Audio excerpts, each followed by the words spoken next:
You've probably heard that plants grow, but did you know some plants make noise while doing it? Meet rhubarb, the vegetable that creaks and groans as it grows.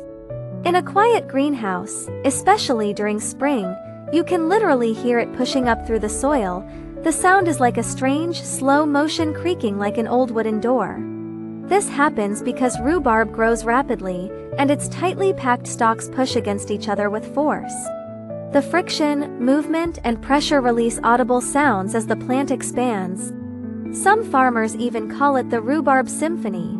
It's oddly satisfying and a little eerie, so next time you hear creaking in the garden, don't panic, it might just be dinner growing. Crazy, right?